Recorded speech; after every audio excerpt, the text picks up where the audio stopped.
guys, let's answer question 11. If you can find the answer before I do, that's great. Just comment down below what you think the answer is. Okay, question 11 says, the approved airspace for the distribution of wires and cables for cabinets and cutout boxes between any live metal parts of doors shall not be less than how many inches, provided with an approved insulating material of 0.1 inches. Okay, so this is the National Electric Codebook made simple. Guys, I have 5 steps to navigating the codebook that I teach in my book, A Comprehensive Guide. Comment down below or DM me if you have any questions or you want access to this book.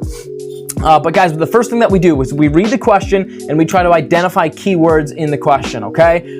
So the biggest keyword here is cabinets and cutout boxes, okay? If you don't know, guys, I also have these comprehensive flashcards of important code articles and tables that I think are worth memorizing so that you can see a question like this and immediately be able to know where to look in your codebook to find the answer. Guys, the table of contents is a good tool, okay? The index in the back of the book is a good tool as well, but guys, more often than not, they are time wasters. So immediately I can look at this question because I study my flashcards. I know to go to article, I think it's either 310 or 312, I forget. I think it's 312 where we get cutout boxes and cabinet boxes and things of that nature. But guys, we're not done looking at keywords, okay? Because again, we have our cabinets, which is a keyword in this question, but we want to make sure that there's not other keywords in this question. Like if there was something like motors, I'd be like, okay, there's also article 430, right? But let's take a look. We have cutout boxes, we have live metal parts. We're looking for some sort of spacing, okay? All of these are keywords,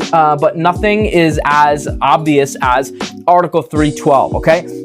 Now, a big thing that I think is a mistake that electricians do is that they go to the code article, right? They go to the index, right? They think, okay, Article 312 is where I can find my answer. Then they start reading. I also think that's a mistake. Don't start reading too early. The best way to navigate the code book quickly is knowing what not to read, knowing what I can skip, right? So what I do is I narrow it down to a part number. So I look at part 1, general, and I'm looking for the other keywords that I identified. We're probably looking for like construction specifications, right? Because it's talking about parts of doors shall not be less than, right? It's talking about approved airspace, right? That's probably another big keyword here. All right, camera, let's see if let's actually get focused here. Okay, let's continue looking. We're looking for part 2. I mean, it could be in general, right? That construction specifications is pretty general, but part 2 is construction specifications, okay? So now that I've found part 2, I'm gonna look for part 3 and I don't see anything else.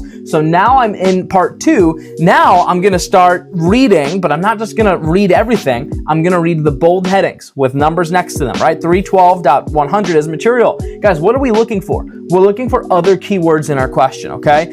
So again, we're looking for doors or what else? Live metal parts or something like that, right? Material, spacing. 312.101 says spacing. Can we see we're looking for some sort of spacing with our door? Yeah, right? So now I can start reading the actual text, right? A says general, 1 says base, 2 says doors, okay? We have another keyword here, doors.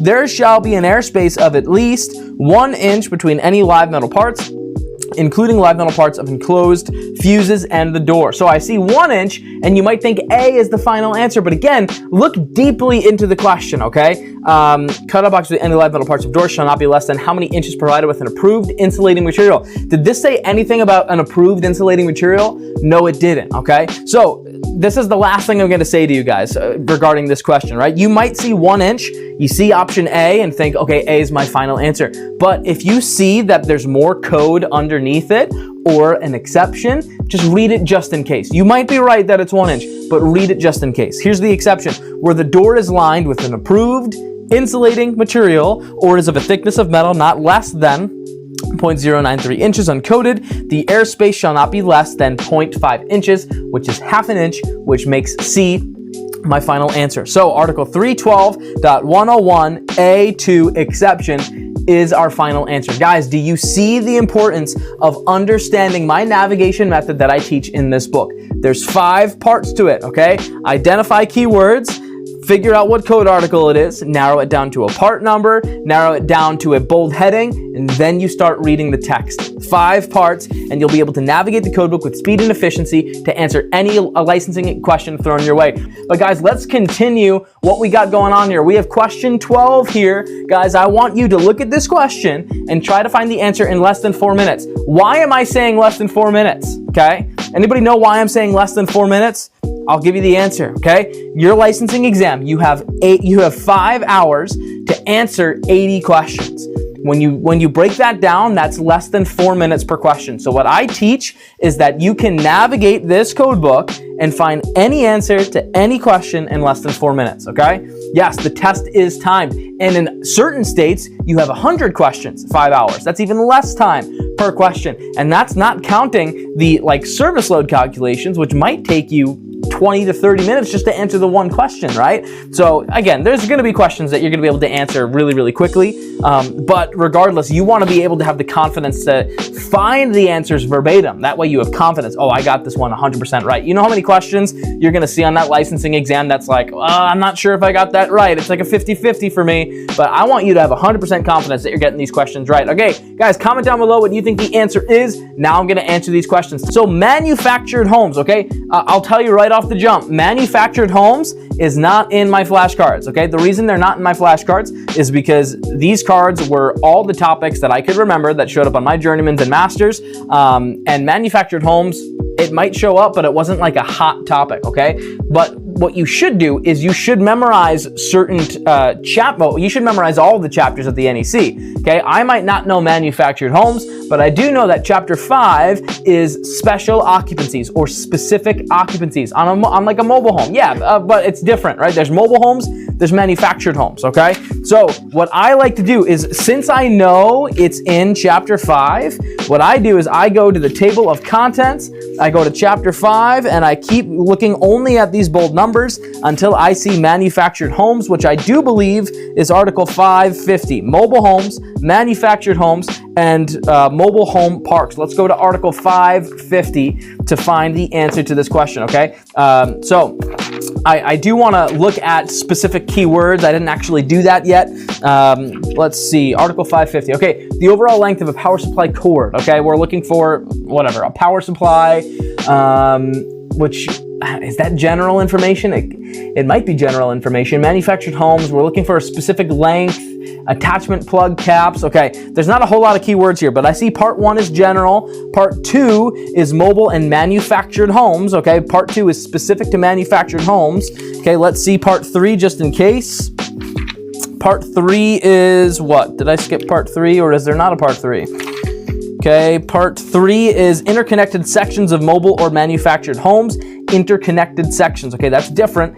4 says services and feeders. We're not talking about that, okay? So I'm pretty sure that we're supposed to be looking in part 2, mobile and manufactured homes. Now that we've narrowed it down, let's look at the bold headings. 550.10 says power supply, right? It said power supply cord in our question, okay? Schmidt Outdoors is saying B, but now he's saying C, okay? I'm glad that you're double checking, all right? So power supply, I see feeder assembly, attachment plug cap, which seems very like our question. D says overall length of a feeder assembly, which is like verbatim to our question. So I'm inclined to read D, the overall length of a power supply cord, right? D, right? We're still in power supply, 550.10, but D says overall length of that feeder assembly. So let's read. The overall length of the feeder assembly measured from the end of the cord, including bared leads, okay, can we see that we're verbatim to our question, right? Including bare leads, to the face of the attachment plug cap shall not be less than 21 feet. Okay, 21 feet is option B, but notice it looks like Schmidt Outdoors noticed it, but not to exceed 36.5, okay? The question says shall not exceed, right? Those last 5 words, shall not exceed how many feet? 6 words, okay? But here we have it. We see that C is our final answer, but again, just because I see C 36.5, there's still code under it, so I'm just going to read just in case. The length of the cord from the face of the attachment plug cap to the point where the cord enters the mobile home shall not be less than 20 feet. Okay, that is not verbatim to our question. I do believe that 36.5 feet is going to be our final answer. I see Gio, Zach, and Zonitz followed the live creator. Miraman, thank you so much for the follow, guys. I do appreciate it. But again, guys, we're reading 10 licensing exam questions that you should be prepared for. It might show up on your licensing exam, and I'm showing you how to navigate your code book with the method that I teach in this book so that you can answer any licensing exam question in under 4 minutes.